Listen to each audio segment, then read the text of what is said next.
నమస్తే అండి అందరికి. నేను మీ చక్రవర్తి.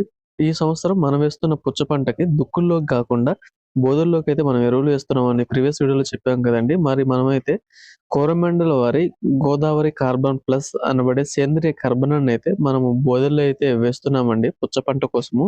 మొదటిగా మెత్తని దుక్కులు చేసుకున్న తర్వాత ట్రాక్టర్‌తో హాఫ్ బెడ్ రేజ్ చేశామండి. ఈ హాఫ్ బెడ్ రేజ్ చేసిన తర్వాత బెడ్‌కి మిడిల్‌లో ఓ పక్క మనకు ట్రాక్టర్ రైజ్ చేసుకుంటూ వెళ్తున్నప్పుడు బెడ్‌కి మిడిల్‌లో మనమైతే ఈ కార్బన్ ప్లస్ అనే సేంద్రియ కర్బనాన్నయితే మనమైతే భూమికైతే అందిస్తున్నాము. ఇది సహజ సిద్ధమైన ఎరువండి. మనకు పంట ఏ దశలో ఉన్నా కానీ మంచి రిజల్ట్స్ అయితే క్రాప్ పైనైతే ఇస్తుంది.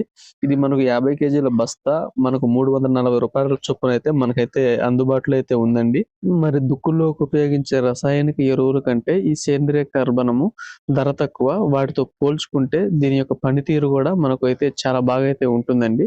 మరి మన అగ్రిగురు యూట్యూబ్ ఛానల్‌లోను, తిరుమల శెట్టి చక్రవర్తి ఇన్‌స్టా పేజ్‌లోను మనం చేయబోయే ఈ పుచ్చ పంటకు సంబంధించిన పూర్తి సమాచారం అనేది షార్ట్ వీడియోస్ మరియు ఫుల్ వీడియోస్ ఫామ్‌లో అయితే రైతులకైతే అందిస్తున్నాము. మీకు ఇంట్రెస్ట్ ఉన్నట్టయితే మన పేజ్‌నైతే ఫాలో చేసి, ఈ షార్ట్ వీడియోని లైక్ చేసి మరింత సమాచారాన్ని కనుగొనగలరు.